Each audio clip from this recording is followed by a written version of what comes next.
Hello and welcome, everyone. My name is Cooley. I am the Targeted Outreach Director for the California Department of Financial Protection and Innovation. It's a long name. We just go by the DFPI. Thank you and welcome to our webinar on starting your own business. It's right at noon, so I want to give everyone another minute before we get started. It's people getting just logged in, so one more minute, and we'll jump right into it. Thank you.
Okay, thank you for joining. Let's get started. There's so much information. This is going to be a fantastic webinar.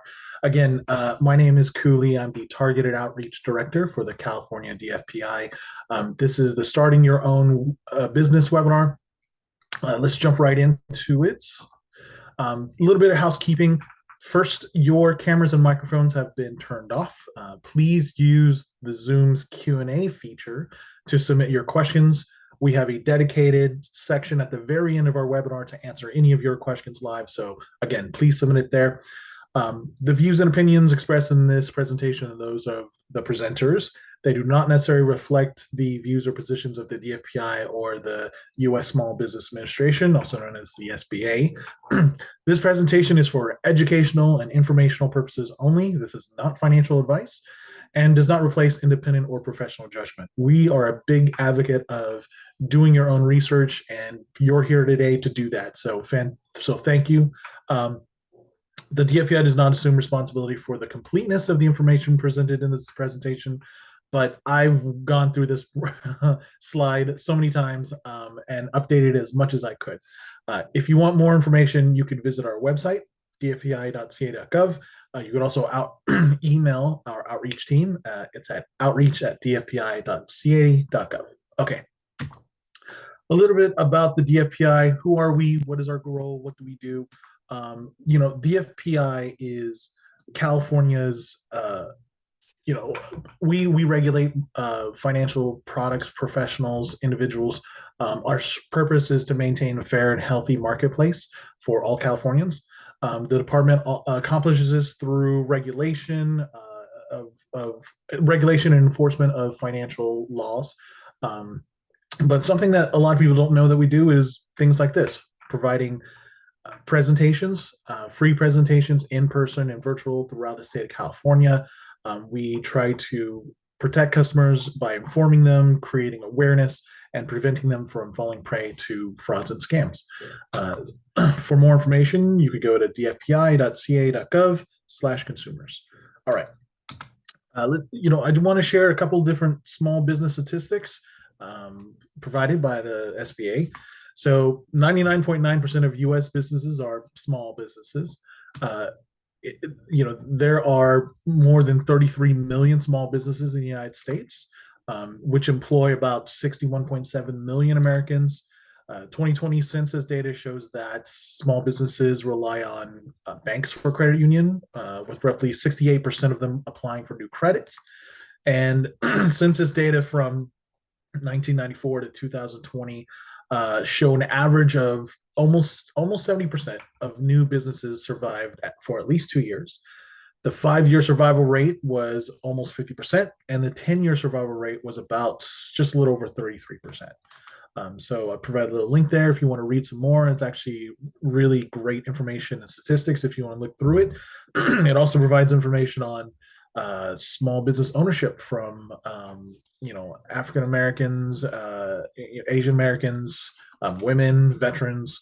So please check that out. Okay, so starting your own business. This information actually was provided to me by GoBiz, California GoBiz. They're fantastic.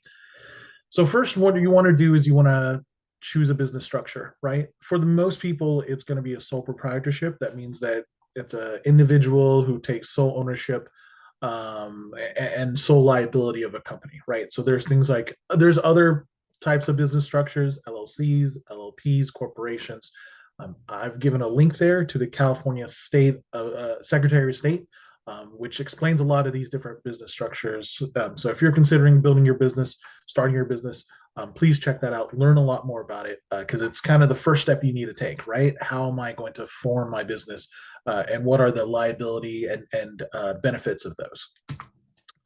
Of course, when you start your business, you want to file for tax and employer identification documents. Again, another great link from the California Secretary of State's website. Talks about all the different tax documents and identifications that you can file for. And of course, there's a really great website that I need to plug here. It's calgold.ca.gov. If I had the time, I would definitely show you how to use it. It's really easy.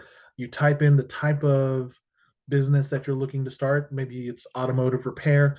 You type in the county, the city and the county, and it'll actually give you all a list of all the different type of licenses that you would probably need to get. So things like obviously like county business license, as well as auto repair license through the Department of Consumer Affairs, all of those different things. So please check that out if you're considering starting your business, making sure that you have the appropriate licenses. On this next slide, I just want to talk about some examples of different licenses. So, business licenses to operate in a city, county, state, right? There's all sorts of different other state licenses that you may need to get. So things through like the Department of Consumer Affairs or the Department of Real Estate, also from the DFPI, if you are going to be doing one of our licensed activities. There's also federal licenses that you may need to consider depending on what kind of business you're opening, and of course professional licenses. So maybe you need a CPA or welding license or things like that, welding certification, I believe. So please consider all that before you start your business. The last thing you want to do is spend a lot of time and money starting your business and then not realizing that you need the required license to operate within a city, county, or even professionally, right? Okay, business plans. I get asked about this a lot, a lot, from young entrepreneurs, from startups. A lot of people ask, "Hey, why should I have a business plan? Should I have a business plan? And who's a business plan for?" In reality, a business plan is for you. It really is for you. Rarely do consumers go to a business and say, "Can I see your business plan?" Right? Occasionally, investors, so sometimes investors want to see your business plan, and any kind of loan organization would probably want to see your business plan as well. But really, the business plan benefits you more than anything else because it's going to outline everything that your business is required in operating for. So here's some just basic questions that a business plan has. I would argue that there's no right or wrong way to write a business plan, but to make it, I would say it's for you, again, to organize all your thoughts. So you should really be answering a lot of these questions. Things like, who are your consumers? Who are your competitors, right? What are your products and services? Why does your consumers want to buy your products and services, right? What kind of licenses do you or your employees need? How much are you charging? How much money does your business need to operate daily? where does your business operate? How can consumers get to you? So this is just a sample of the questions that you should probably ask yourself while you start your business, right? So again, a lot of great resources out there on how to start a business plan. It's really for you to again get a really good idea, solid foundation before you kind of start launching. And also, I'll include a link. I believe the SBA has a business plan template that's actually really good. But I'll include a link in the follow up email to this webinar. Okay, let's talk about business funding. Many businesses are self-funded, right? Starting out a garage, you save up some money. Maybe you have friends and family who are going to give you some money. That's an option. You could also have investors get private equity. That's a little bit more, jumping out big. There's also business grants, and I really was creating a whole slide about business grants, but there's actually so much information out there. I did not have time to vet it all. But what I will say is there's a lot of information out there for business grants. So city, county, state, federal grants. What I would recommend you do is do your own research, right? Look into it, see if the grants fall within your demographic, within your services or products, within your location. So check that out.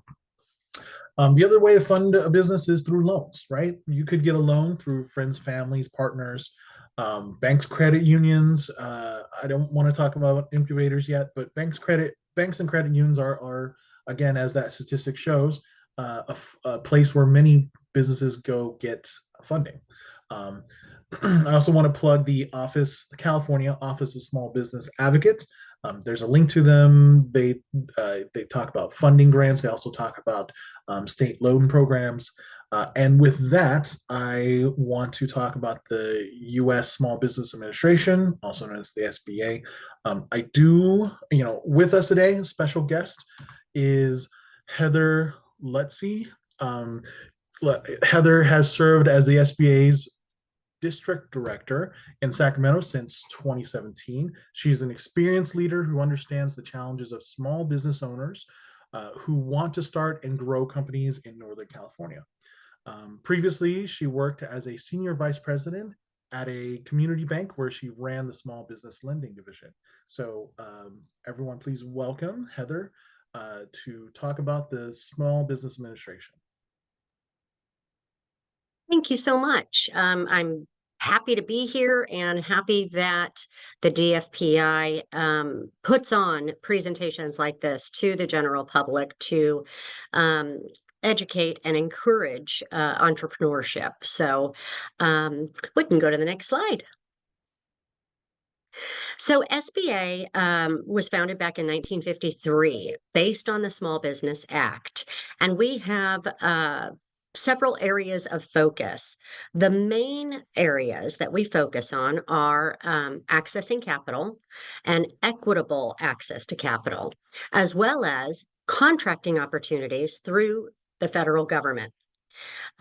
We are supported and we provide funding to a resource network of technical assistance providers. And those technical assistance providers are kind of our boots on the ground. They will allow the general public to gain access and knowledge to the services that they offer based on what you're trying to do, and whether that be an area that's contracting focused with the federal government or even states and municipalities, or engage you with lending partners for any type of capital needs that you would have. Next page. A couple of the main SBA loan programs are our microloans, our 7A loans, and our 504 loans. And this slide illustrates the differences between those programs. When businesses are starting or growing, typically there is a need for capital. And as the presentation had shown prior to mine, with respect to gaining access to lending opportunities, you have to go in being prepared. So if you know some of the terminology that is discussed, it really does help you. So if you're seeking an SBA loan, for example, know first and foremost that we are not a direct lender. We provide a guarantee to the lending institution that allows them to look outside of their particular credit box or parameters to be able to say yes to startup companies, to companies that perhaps don't have the historical uh, tax returns to support the funding that they're looking for. So with the different programs that SBA offers, again, microloan, 7A, and 504, you can kind of open up a whole other range of options. Other than just through the commercial channels when you're looking at a small business loan. You will receive these slides afterwards, so you don't have to take a lot of notes, and I'm happy to answer any questions as well. But know that typically our programs will support loan amounts of 5,000 to 5.5 million, depending on the product type. When we're looking at commercial real estate or large, heavy equipment, we typically look towards the 504 loan. And again, it's basically for the acquisition or construction of commercial real estate. The 7A loan is kind of a general umbrella program because there's a lot of different subsets under that 7A program. And that can be anything for, working capital, that would allow you to, make payroll or purchase inventory or anything along those lines. And then our microloans are actually deployed by our micro lenders. So we have a network of micro lenders throughout the United States and some here in the state of California. Those micro lenders can do loans with little paperwork. It really is a much more seamless process versus a traditional lender.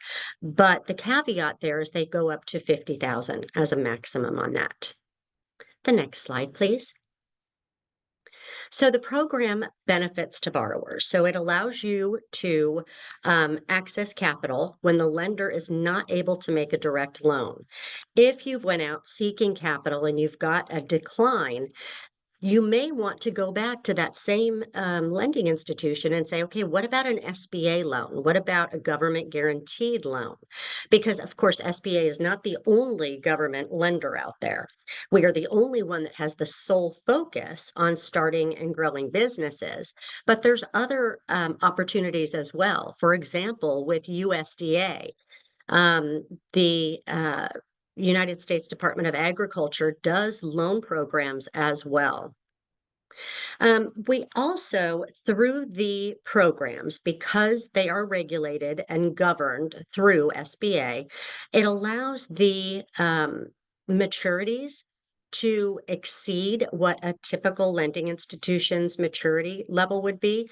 So, for example, if ABC Bank would only do, say, a 5-year loan, and the payments are so high with that 5-year loan, it's a great opportunity to look to SBA to expand that. And perhaps we could go out 10 years or 20 years on the term, which again makes it much more affordable for entrepreneurs that are starting and growing. Again, the guarantee that we provide to the lending institution, there is a fee for that, but those fees can be incorporated into the loan. We also have the ability to refinance debt. So a lot of times we find that small businesses tend to use their credit cards, and in some cases they're not able to pay those off every month. With the refinance, it allows that, 25 or 29% interest rate to be reduced down to something much more palatable for a small business at a 6, 7, or 8% interest rate. So just something to keep in mind. Next slide, please. So the SBA has eligibility requirements associated with our loan guarantees. And that requires that the businesses be a for-profit entity. The majority of owners have to have, and that means at least 51%, have to be either a US citizen or have a green card. Um, with that, if there are other entities in the ownership structure, it's okay, but we do need at least 51% to be a US citizen or a green card holder. So the next bullet point here you'll see not exceed SBA size standards. And a lot of times we get businesses that don't understand what the size standard is. So in general, a business of 500 employees or less would be considered small. It is dependent on the NAICS code for the business, and that is the classification type of the business. And we look to NAICS, which is the North American Industry Classification System. In some cases where we don't have that number of employees as a cap, we would look to a dollar amount. And typically that allows for a uh, net worth of 16 and a half million or 16 and a half million in revenue over, you know, no more than that within, say, a 3-year period. So very, very liberal with our definition of small for small businesses. When we talk about good character, it kind of means a couple of things. The applicant businesses have to be of good character. And what that says is that you should have a good credit history, personal credit history, even if you haven't established business credit. And if you have established business credit, we still look to the personal credit for the repayment ability. It tells us that you're able to, make payments, etc. But in some cases, we know that there are some hiccups along the lines with the way that life happens. Perhaps there was a medical issue and there's a collection account or something along those lines. We just want those to be explained. You cannot currently be in a bankruptcy and access our programs, but you could have had a prior bankruptcy as long as it's been discharged. Um, we do look to managers to possess management ability in the same field that they are asking for the funding for. So, for example, if you're looking to open a restaurant, do you have that restaurant experience? And really, we'll look to your business plan to glean a lot of that information. So, if you previously worked in a restaurant and can demonstrate that you've got the ability to know, how to manage that, then that's really what the SBA and our lending partners are looking for. Again, going back to the repayment ability, SBA is not a collateral lender. We are a cash flow lender. So we want to make certain that whatever loan you are obtaining, you're able to make those payments based on the income from that business. And then there are some um, industries that we cannot lend on. For one, cannabis. And I know that that's a big deal in the state of California, but it is still federally illegal. So we cannot do cannabis businesses. Any businesses that would be involved in any type of lending or real estate development or investments or speculative businesses. Next slide, please. So the 7A loan guarantee program, it provides for a guarantee or a guarantor, a borrower. We look to the industry, the structure, and then the use of proceeds. So again, your business plan should really have all of these components within it so that we can glean that information out of it. Again, you'll see under the borrower section, does have to be for profit. It does need to be located in the US. There can be a parent company or a subsidiary that's offshore, but the main company on the loan application has to be located in the U.S. We ensure that there's less than 5 million after tax net income over the last 3 years, and then less than 15 million in tangible net worth in order to be accepted into the program. Any industries, as I stated, are typically okay, other than the ones that I had spoke of. The only other one that I would add there is the bottom check mark, is that if there is gambling revenue, it has to be a third, less than a third of what the overall revenue is. So, for example, if it's a convenience store or something along those lines, the lottery sales are completely fine as long as that's a third of the net revenue for the business. And then the structure, we can actually go out up to 25 years. We can go a little bit longer if there is construction involved. So, for example, if there's construction involved on a project and it's going to take, 2 years for the construction to be complete, then we can actually structure the transaction as a 27-year loan. So, keeping that in mind. Any borrowers that own 20% or more of the small businesses are going to be obligated to guarantee. They provide a personal guarantee with that. The use of proceeds, again, can be used in a menagerie of different ways. Working capital, doing a business acquisition, real estate, equipment purchase, debt refinance, or again, the construction. There's more information on our website. If you just go to sba.gov, you'll glean a ton of information on what is available. Next slide, please.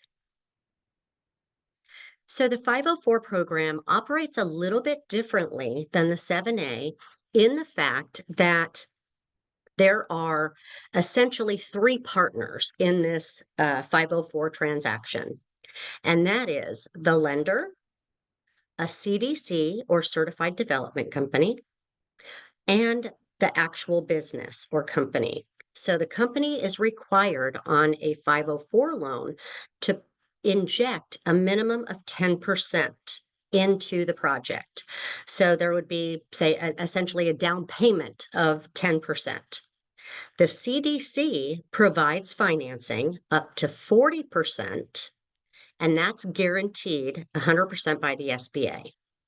The lender, the bank, would do the 50% transaction.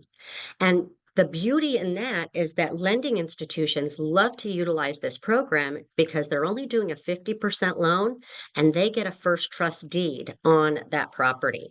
So it's very easy for them to get to that yes in these instances. It does, again, provide for longer term financing with those fixed assets, and can go up to 5.5 million on the debenture. So the entire project can go out, I believe it's 16.5 million. So quite large. It can be done under the 504 program. And it does have below market pricing, and it's fixed for the term of the loan. So it's really a great, great program. And again, we do point out a 10% borrower injection in the 504 program is really an amazing feature on this. Typically, on any commercial transaction, lending institutions would require a minimum of 20% down, and some would even say 30. So it just depends. When you're looking for financing, it really is incumbent upon you to shop. And we would always suggest that you go to your local bank or credit union that you already have a relationship with. And I would say 9.9% or 9.9 times out of 10, those are going to be SBA approved lenders. So next slide, please. Another area of focus for the government is on federal contracting. Now, you may not know, but the federal government is the largest purchaser of goods and services in the entire world. The federal government also imposes mandates amongst itself to ensure that small businesses get a piece of that contracting that's being done. So SBA acts as kind of a policing agency, for lack of a better word here, with respect to other federal agencies. And we ensure that the specific requirements of those set asides are given to small businesses. We have different contracting programs and different entry points for individuals, but again, we assist in kind of that matchmaking process, if you will. The programs that I would talk about, like, and I think the next slide might even have additional information, but there is a program for veterans, for service disabled veterans. There is a program for women-owned small businesses, for economically disadvantaged women-owned small businesses. And under our 8A business development program, that's actually a 9-year program where you are assigned a business opportunity specialist to assist you in your efforts in gaining access to these federal contracting opportunities. There are requirements in that 8A program. You have to be both socially and economically disadvantaged. So, could be that your business perhaps is in a hub zone, and that we also have a hub zone program. So, there's a lot of different entry points into our contracting programs, and I would really encourage you to check them out.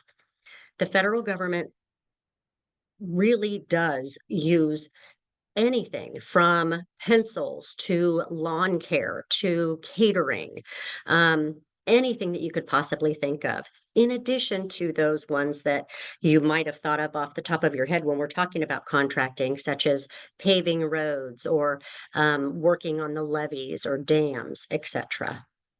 Next slide, please.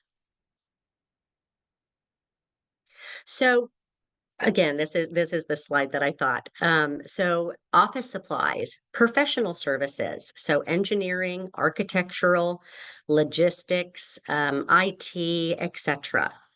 Construction of government facilities, janitorial services, general freight trucking, and contracts to provide furniture for government facilities. So there's a lot of different entry points. I would, again, strongly encourage you to look into federal contracting.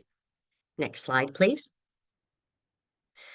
So, where can you get market research and what opportunities are available? So, there's a lot of different information out there.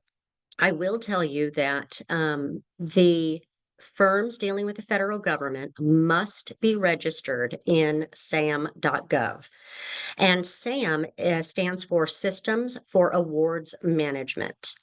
And you can register your business within that site, and then you can go to the Dynamic Small Business System, which will tell you what opportunities are available.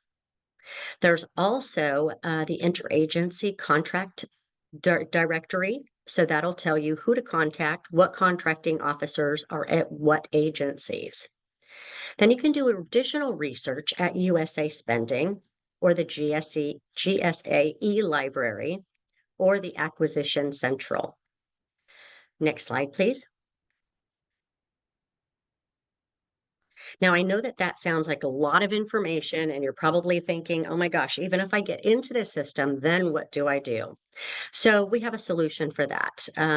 The Department of Defense actually um, subcontracts with our Apex accelerators, and they're formerly known as PTACs, which was the Procurement Technical Assistance Centers. The services that the Apex provides are at no cost because they're all prepaid by your tax dollars. So they can assist you with a capability statement, with the market research, with anything that you would need with respect to contracting. So that's a great resource. And they're located all throughout the state. The ones that are here in the greater Sacramento area are the Apex Accelerator out of California Capital Financial Development Corporation, located here in Sacramento. And they cover the counties that are listed there. Then there's the Monterey Bay Apex Accelerator, and then the NorCal Apex Accelerator, which covers the most northern part of California. For an additional list of the PTACs or apexes, you can go to www.aphac-us.org. Next slide, please.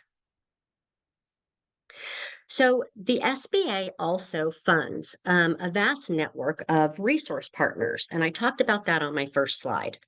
So the resource partners that are here to assist you and your businesses are the small business development centers, the women's business centers, SCORE, and the Veterans Business Outreach Centers.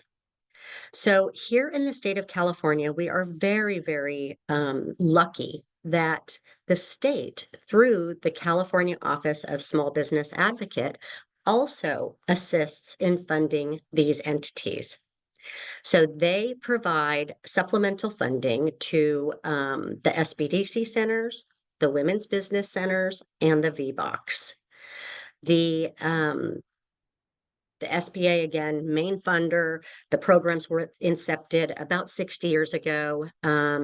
But again, here in the state of California, we're very, very lucky because the other 49 states don't get that type of support. So California really, really wants to promote small business and the growth of such. Next slide. So local resources, I just talked about the Cal OSBA team, but there's also under the GoBiz umbrella a menagerie of different resources that are available to small businesses, and I would encourage you to check those out. GoBiz will help with permits, regulatory assistance, etc. The business and licensing permits through Cal Gold that Q spoke of earlier, grants that are available. So federal grants can be found at grants.gov, and the California state grants can be found at grants.ca.gov. Additionally, counties and cities and local municipalities have grants of their own. For example, I know that in the town of Elk Grove, if you're opening a bar or a restaurant, the city itself will give you seed funding to start that business. So I think it is $5,000.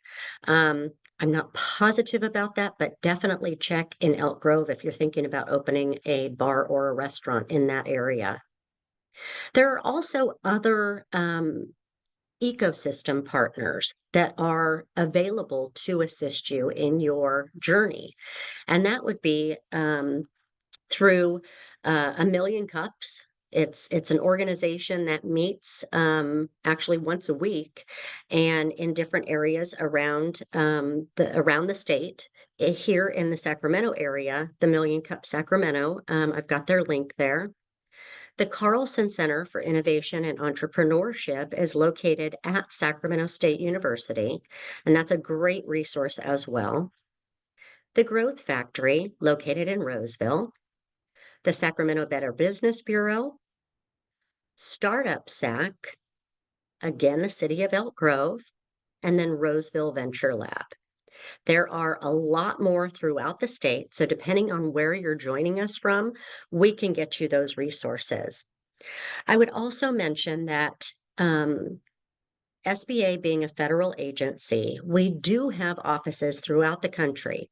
Here in the state of California, we actually have 6 different district offices. And the only reason we have 6 is because we've got such a huge populace in the state of California.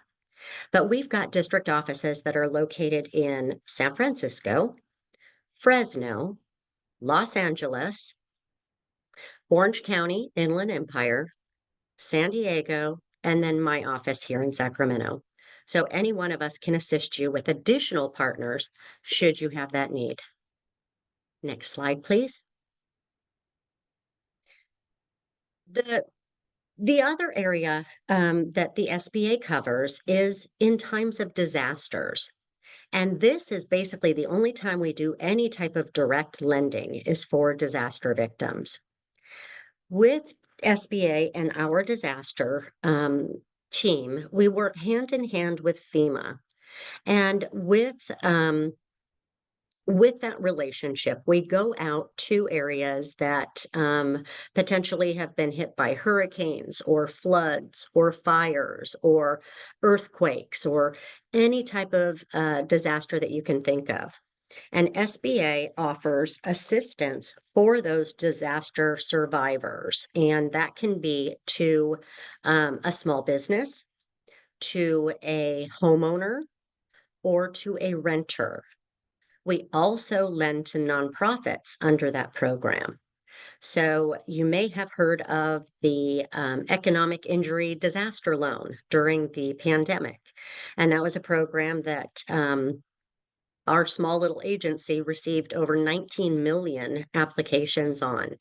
And so just know that we are there to support in any fashion that we can. And in the unfortunate circumstances of being a disaster victim, you've got a resource in SBA. Next slide, please. That's it. We are the Sacramento District Office. My staff and I stand ready to assist you with anything that you would need business related. And we can be reached either through our website at sba.gov/Sacramento, or you can contact our office at 916-735-1700. Thank you for your time, and I'm going to turn it back over to Q. Thank you, Heather. Again, that was Heather Lutzi with the SBA. She's the district director in Sacramento. As a reminder, if you have any questions, please put it into the Q&A feature with Zoom. We have a dedicated section at the very end where we'll be answering your questions live. Okay, I'm gonna just quickly run through the rest of these slides here. Franchising, it's one of the questions I get a lot when I do workshops and I talk about business entrepreneurship. How do I start investing in a franchise? What are the pros and cons?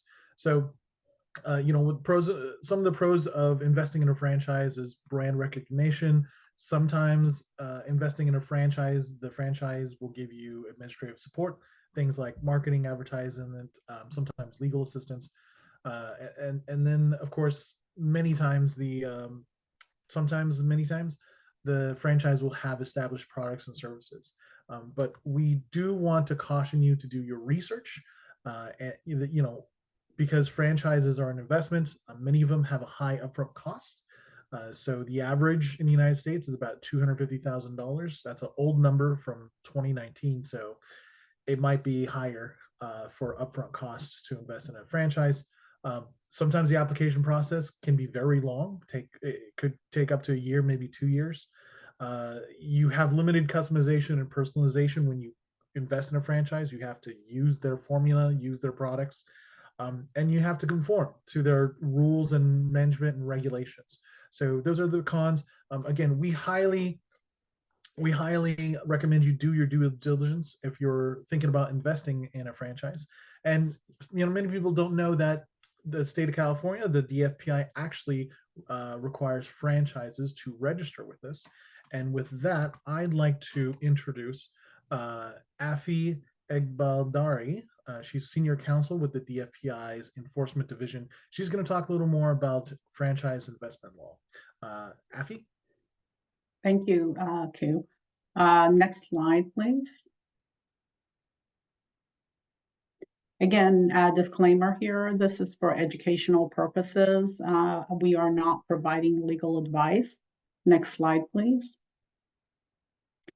I'm going to give you an overview of what I will be discussing. We'll be discussing some of the common terms and definitions, purpose of the law, the franchise investment law in California, the franchise requirements, and how to check for registration. And again, we're going to really talk about doing your own due diligence. Next slide, please.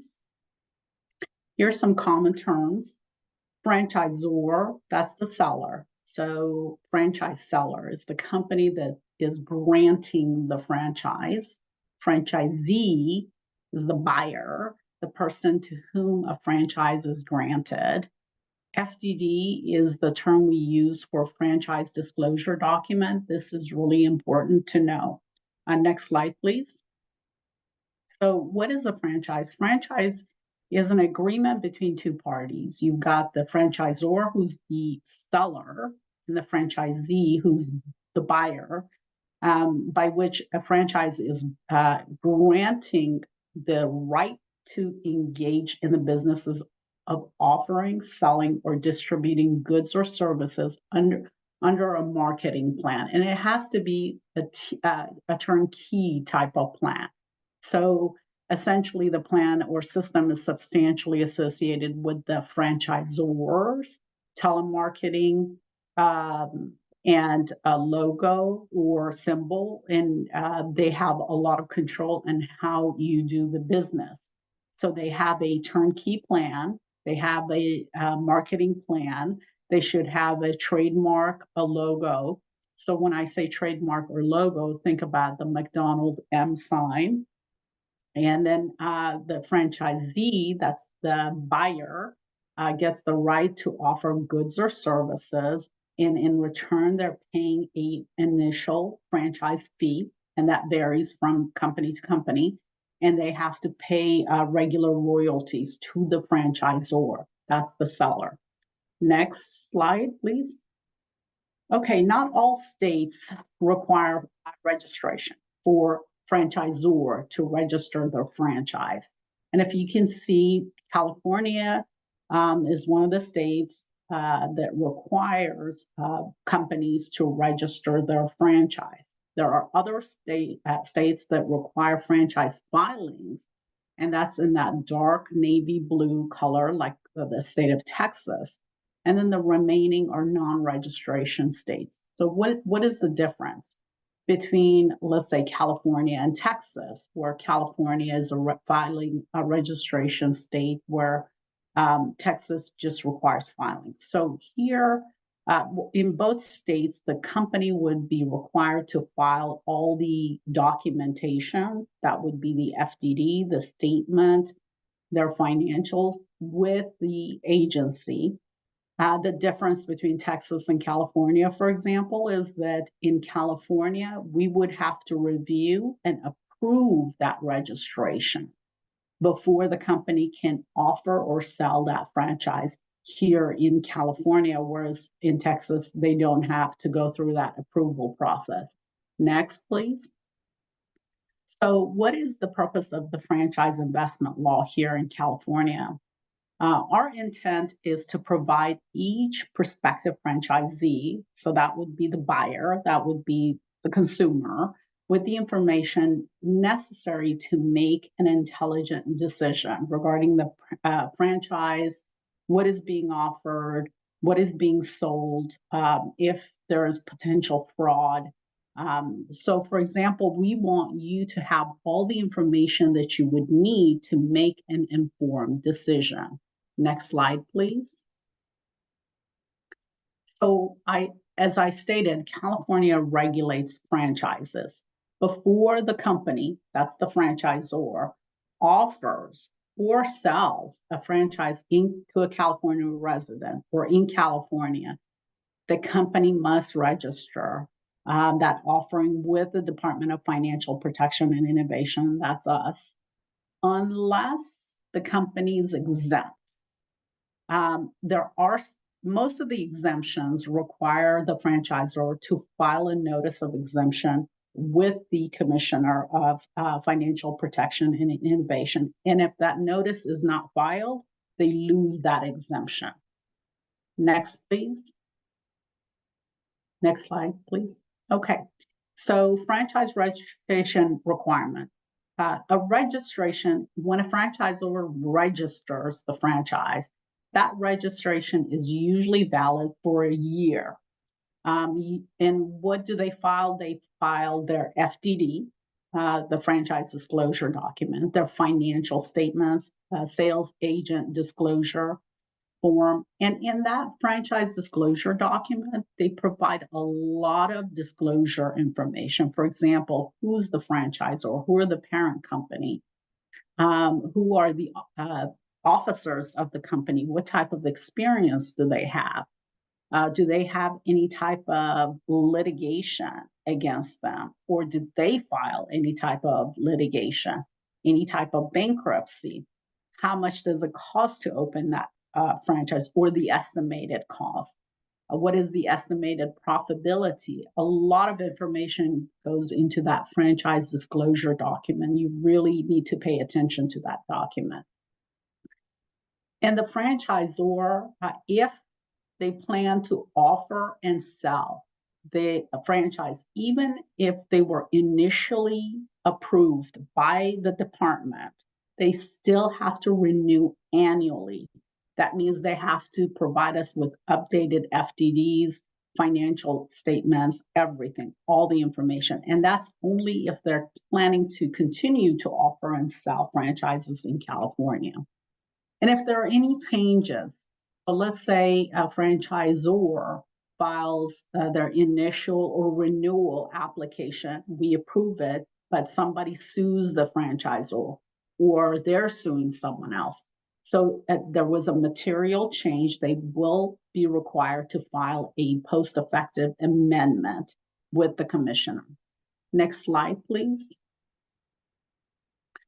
So I highly recommend, if you do plan to purchase or consider a franchise, to check and see if the franchisor is registered with us, or even whether they filed an exemption notice. So there's a link right there, and like was mentioned earlier, this PowerPoint will be provided to you. Use that link, and that link, when you click in, put in the franchisor's name, and then they'll, if they have registered with us, the FDD, the financial disclosure, everything, and even our order for them to granting that, approving that franchise registration is on that link.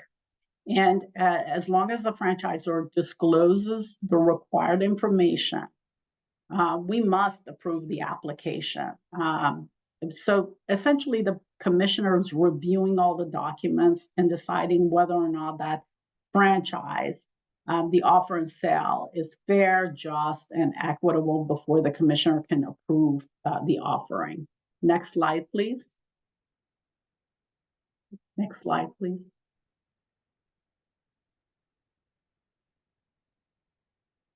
Who? I think we might have lost Ku. Okay, the other thing we've lost Ku. So the other thing that I wanted to mention to you guys is that the franchise, or that's the person who's selling the franchise, has to provide the buyer a copy of the franchise agreement and the FDD at least 14 days prior to you signing that agreement. So make sure that you at least have that franchise agreement, the FDD, for 14 days before you sign any documents, before you, here we go, we're back on, before you sign any documents or agreements, before you make any payment. Ku, next. Next slide. Okay.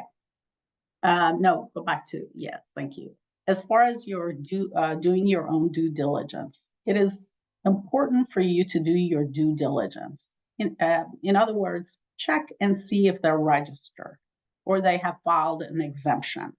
Check and see if there are any enforcement actions against the franchisor. And there's a link right there which provides you, that takes you to all our actions and orders that we have issued against various companies. And you can check and see if there is an enforcement action against. a company, do a Google search against, see whether the company, there is any type of litigation or any type of administrative action by another agency, by another state against the company. And one of the things that I see is that a lot of the consumers, they have no management experience or experience in that particular industry, yet they go and they buy that particular franchise. I highly recommend, or I shouldn't say I recommend, but one of the suggestions is to maybe have that franchise disclosure document in your agreement reviewed by an experienced attorney who is experienced in franchising, and make sure that they also do their due diligence to see whether or not any of the individuals have any type of litigation against them. So, and some of the things that you want to consider is this person or company litigious? Are they suing their franchisees? Or do they have any type of action against them? Another thing that you want to consider is that talk to other franchisees. How long did it take to open the franchise? Was the franchise successful? How much was your profit?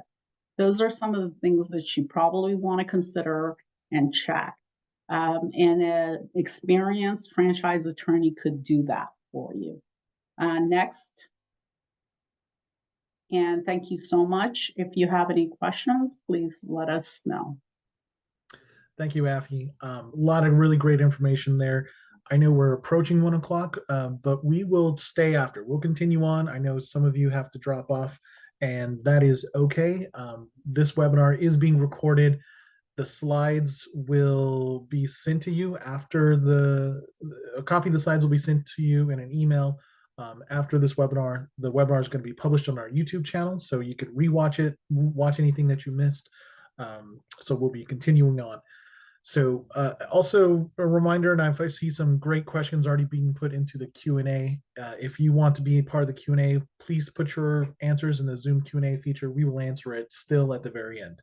Okay, I do want to talk really carefully. I just want to talk a little about incubators and accelerators. To be honest, the vast majority of them out there are really good, especially those that are affiliated with nonprofits, universities, state, local governments, federal government. Many of those incubators and accelerators are great. But I do want to caution, because I've seen a lot of this as well. You want to be careful signing any kind of shared equity agreements, right? These incubators can provide you with resources, networking, mentorship, fundraising, and legal assistance, and even seed money, but they may also require you to do things like sign a shared equity agreement or contract. They may have things like mandatory presentations or deadlines or participation requirements, right? Maybe you need to present to investors, and they have a certain timeline or deadline for you to do that. So again, read any kind of agreements very carefully before you start an agreement with an incubator or accelerator. Sometimes there's social pressure within the incubator or accelerator. So like certain businesses or startups move faster than others, and you might be pressured to try to do the same. And of course, sharing any proprietary information about your products and services or your intellectual property or competitive advantages, right? You want to share as much as you can, but not necessarily everything to incubators or accelerators or organizations unless you are a partner with them. Really quick, just want to go through a quick slide shared to me by the California Department of General Services, also known as DGS. They do a lot of small business procurement. They have a brochure. I've linked it in the slides. It's really great, tells you how to get started. Steps include registering your business and then applying for a small business certificate. They also have a portal where it lists all the different procurements out there. So consider that if you are a small business or starting a small business, want to see what kind of demand is out there for your products and services. And I do want to just kind of give a disclaimer. This is a starting your business webinar. It's very high level overview. There's so many advanced business topics that we don't cover. I just want to throw just a sample of them out here.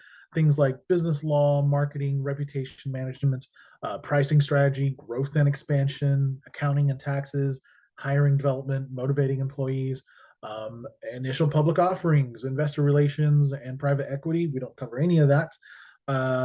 Copyrights, trademarks, patents, very important to many businesses. We don't cover any of that in this webinar. And of course, exit strategies, right? Once exit strategies, and we talk a lot here in the FPI about building generational wealth.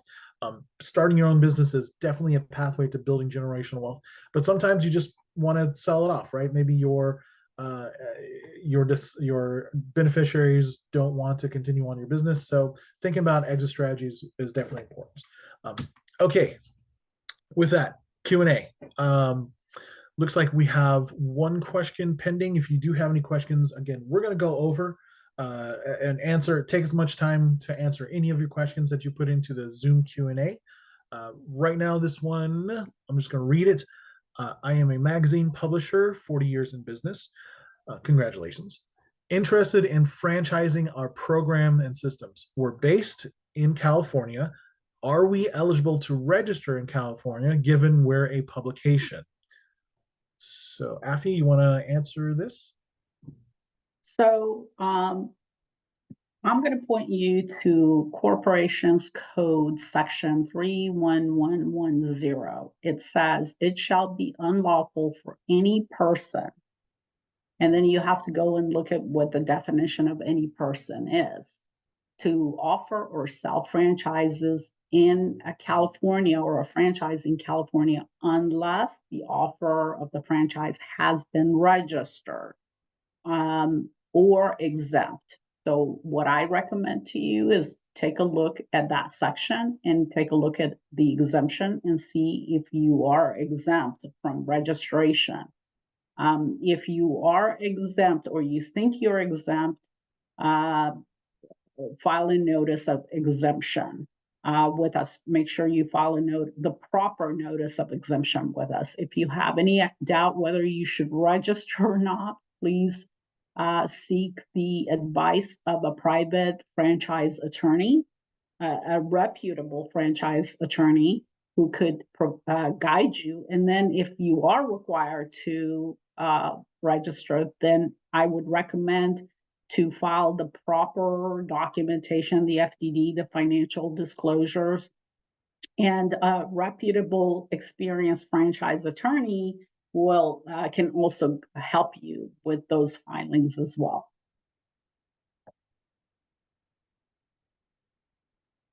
Cool, back to you. Thanks. Thank you, Afi. Great answer. I was just looking at some more of these questions. We had some questions that were submitted to us during registration of this webinar. But looks like a couple more just came in. Is starting a business age restrictive of the person intended to start? So I guess the question is there age restriction to someone starting a business? And to my knowledge, I believe it's 18 only because you're for legal purposes, right? Signing a document, you have to be legally an adult. That is my understanding.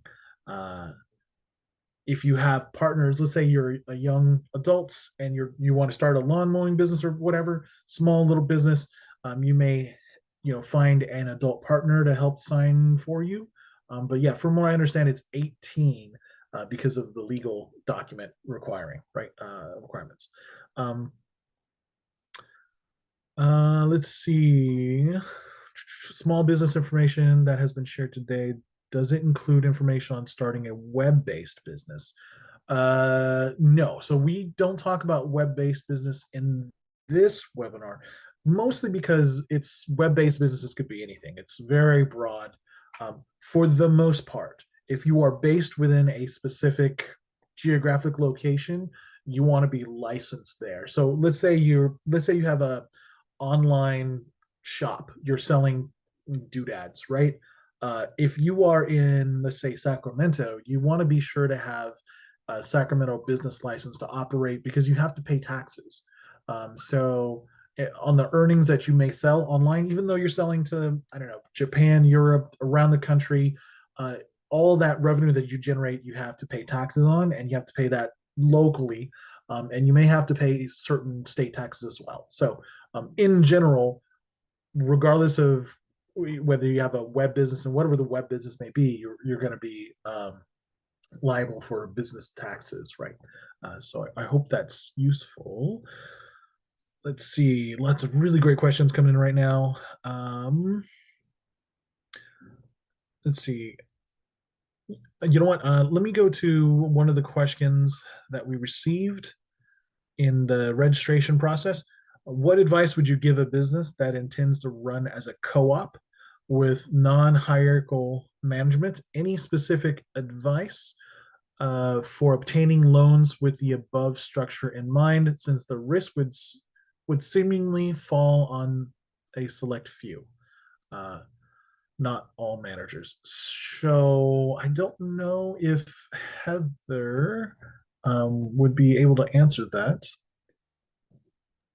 I think Heather's gone. Oh, she might have had to leave. Okay, I'll give you a general answer. So, you intend to run the business as a co-op with non-hierarchical management. Any advice for obtaining loans with that kind of structure in mind? Yes, you would want to do at least an LLC so that and again, this is my own thoughts. It's not my recommendation of any kind.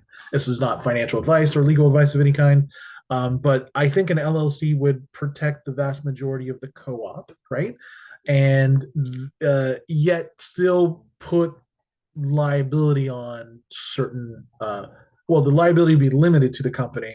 And if you're trying to get a loan, the problem is you'd have to list everyone who is going to be personally signing for that loan. So let's say you want $1 million, you want to get a loan for $1 million for your LLC, you could do it, but the lender would require either some kind of collateral, or they would have to require a guarantee from specific individuals. Most times it's leadership or owners, right?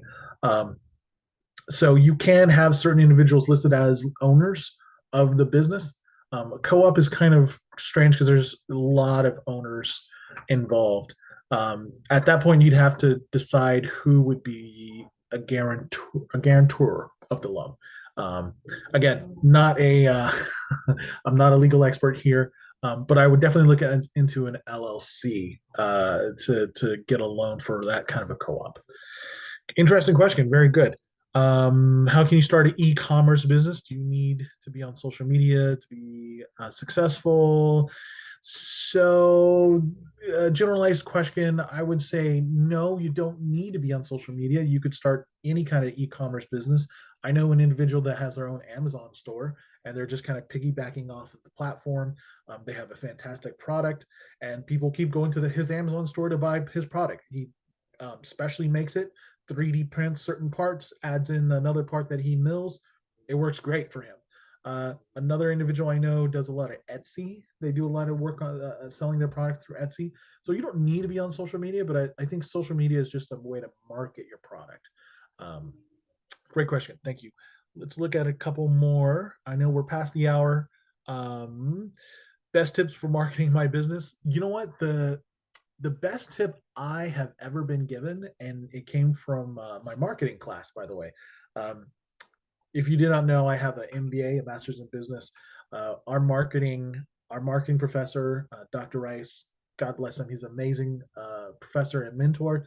What he said is, you need to have an amazing product or service first before you start marketing, because his what he told us is, no matter how much marketing I do, no matter how much money I put into getting people to your door or getting people to your product, if your product is not great, if your service is not fantastic, if your food that you're selling is not an amazing experience, you're throwing money down the drain, right? I'm sending people to you. However, your product is not up to par and people will just walk away. So what he recommended is, hey, focus on the product service first, right? Make sure you have an amazing product and service, something that people continue to come back for, right? And then you can focus on your marketing. Because to be honest, most amazing products and services will market themselves, right? It's almost like a 50% battle. You have a great product, great service, people are going to come back even if they try once. Their word of mouth is an amazing way to do marketing. So hope that's helpful.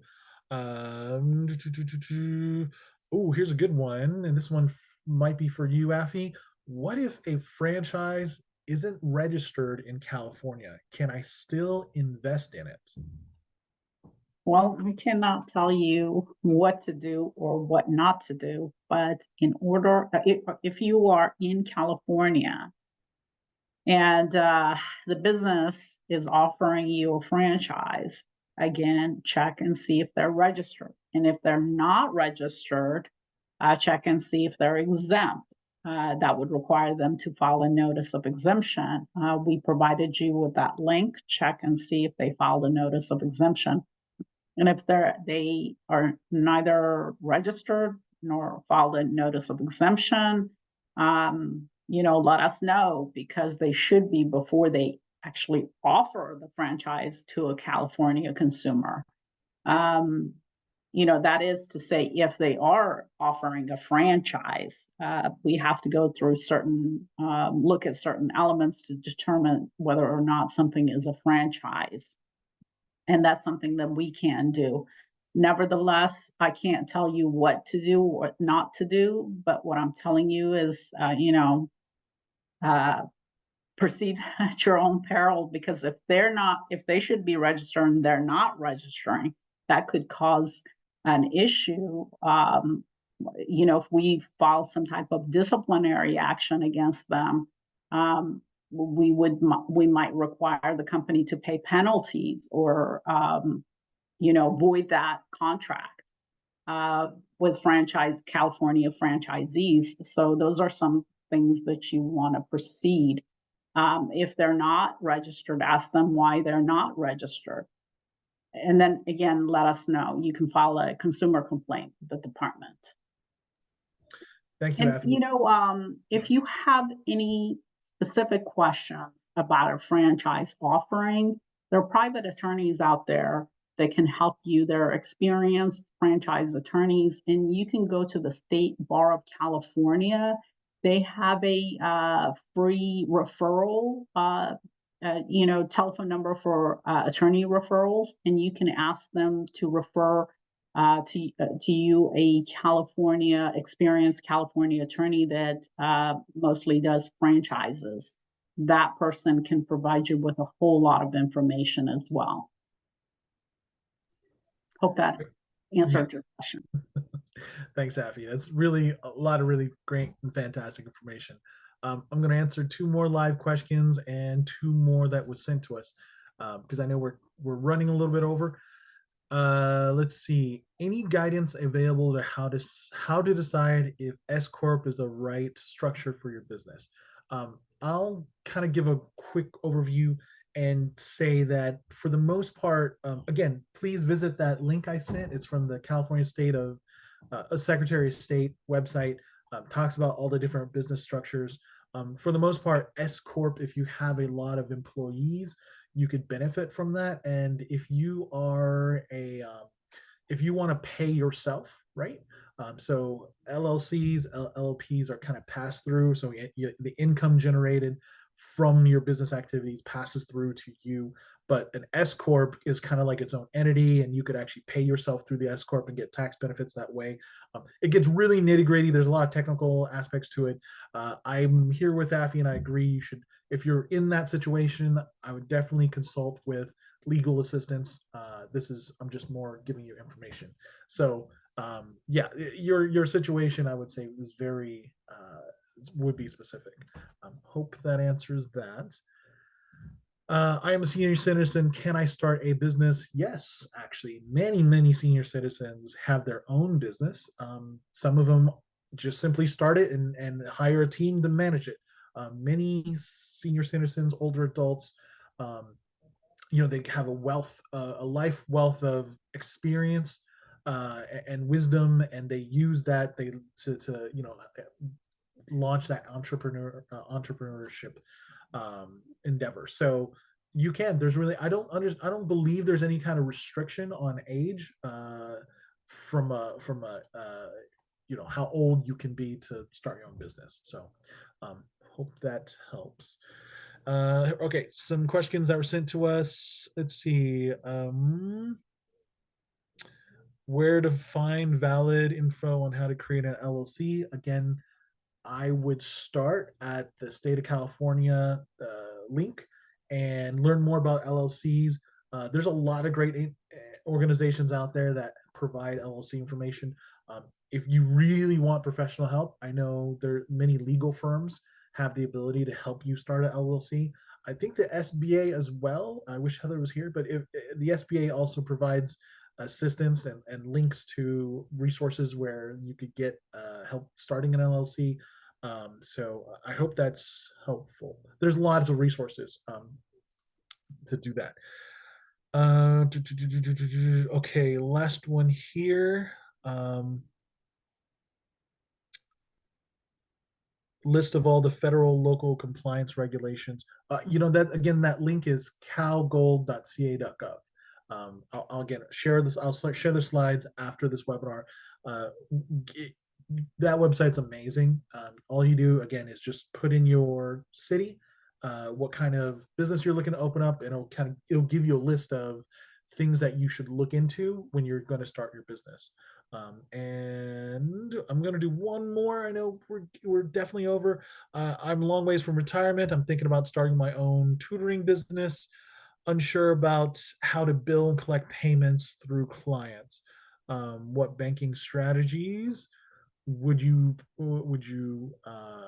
provide? So again, not advice of any kind, just simply information on my part here. I think that if you are going to be tutoring someone, you should enter into a contract with them, right? And the contract is very clear about what expectations on what you're tutoring them with, how much you charge, and then if they're willing to accept the charges and the expectations, right? And so it's a very clear contract.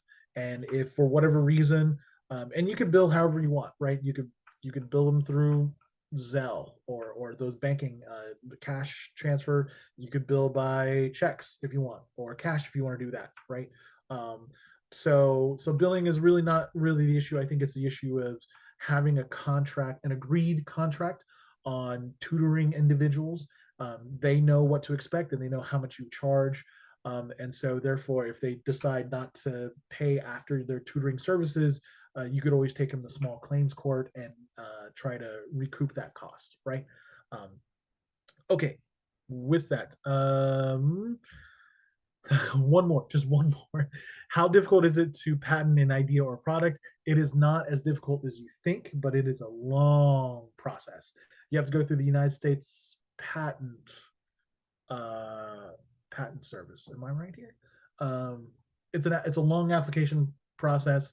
It takes a long time because the patent um, administration, they look at what you have as a patent and they make sure it does not infringe on other patents first before granting you that patent. So it's a long process. It's expensive too.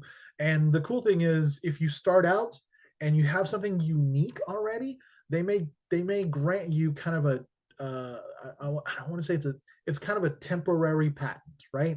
It gives you 1 year to continue to build your product, to refine it. If you have some really innovative idea or something. So look into it. U.S. Patent Office, that's what it is. They have lots of resources, and there's also actually a lot of videos out there too that can help you learn about the patent process. It's really interesting. Okay. With that, thank you. Couple of different housekeeping items to wrap up. Our next webinar is on investing wisely. We're going to be launching our our investment center, which is a website that has tons of investment information, resources.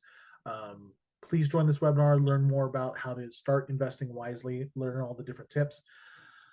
Subscribe to our newsletter, subscribe to our YouTube channel, please. You'll get reminders, you'll get notifications of when we upload these type of webinars, and give us your feedback if you can. One last thing I need to plug. I am a huge proponent, a huge advocate of ScholarShare 529. I use it. I don't get anything from promoting them or plugging them, but I absolutely believe in it. May 20th through May 30th. If you open up a new account, you can receive an extra $50 for that account. So just want to share this with you. It's a great chance, if you haven't done it yet, to start an account, start saving up for your children's college. With that, Cool, before we go, can I do a couple of plugins as well? oh, I absolutely. put in the chat three different links. The first link is the CalBar link. If you need to find an attorney that specializes in franchise, you can click on that link, call the referral services, and they'll provide you with a list of attorneys for you. If you want to file a consumer complaint, I put the link to submit a complaint. You could do that online and provide us with all the information. Make sure to provide the individual or the company's information and what actually happened, what you're complaining about. And then we do have a document online, Leap, a guide to buying a franchise. I put the link for that. It has a lot of great 15 pages. It has a lot of great information. For example, what is a franchise? Who has to, register, ask about existing and former franchises, and information about the agreements. Please take a look at that as well. Again, if one thing to remember is if something is too good to be true, is it too good to be true? So do your due diligence. Thank you so much. Yep. And thank you, Afi, and thank you, Heather, for attending, presenting, sharing all this great information. I want to say thank you, everyone, for attending and staying way after as we finished our presentation. Again, look for our follow-up email, and thank you. Have a great day. Please take care of yourself and each other. Goodbye.